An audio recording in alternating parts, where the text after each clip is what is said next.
Sí, la verdad, que Cumbre Riba Energía Sostenible en Caribe a canalizar esfuerzos para promover un futuro más limpio energéticamente. Ela pone atención también para control climatológico. Sigue quema combustible fósil lo acaba con los medio ambiente. Un potencial mundial manera mercata hace una apelación na país en su patio esta Caribe para estar consciente de eso aquí. Da un día asunto na qual llama a atenção de ministra encargada com o meio ambiente, este senhor Mike de Mesa. Ele acompanha o primeiro-ministro em viagem de trabalho para Washington. Minister de Assunto Energético acompanha o primeiro-ministro em cumbre riba seguridade energético do Caribe. Además de constatar a admiração para a iniciativa na Aruba, está constatar também o interesse crescente para a de nos logros. Com grande admiração para a ação que a Aruba está tomando desse aqui, a visão do gabinete Maiqueman 1, Maiqueman 2, e também a direção que a Aruba está indo para o nosso papel de sustentabilidade, energia alternativa.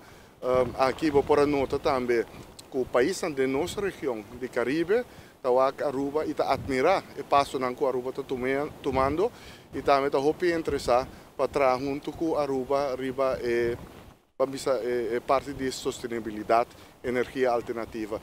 O ministro, que carga a visão de sustentabilidade do governo, quer enfatizar a importância do cenário aqui, caminha a reconhecer o papel de Aruba como líder do Caribe, riba a avenida de energia alternativa e exemplo para outros. Mas também o nosso papel com nossa irmã, a minha mecina, país no Caribe, que está sumamente interessado no qual a Aruba está fazendo. Então, estava uma visita muito frutífera, muito positiva e cria uma relação nova também para a Aruba e com interesse sumamente grande.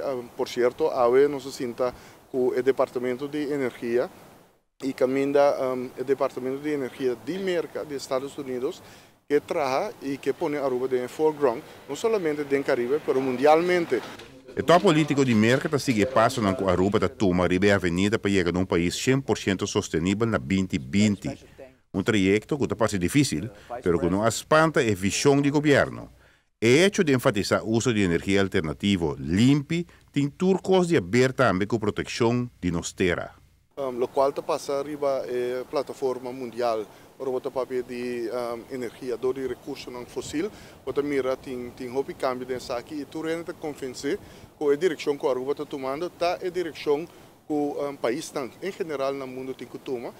Tópico que estava ponto de discussão hobby importante que não estava climate control, que está passando o mundo que está mais caliente, a consequência que isso aqui tem para o país tão grande, mas seguro para o país tão chiquito e isso aqui está conta para o país tão Caribe também e isso aqui está conta para nós também. Não? Se nós como mundo não vai em outra direção de vanta conta com a maneira que nós está generar nossa energia, isso aqui já acaba de prova que está indo em uma direção que tem consequências não malo para o mundo. Giovanni Müller, Notícia Menotti.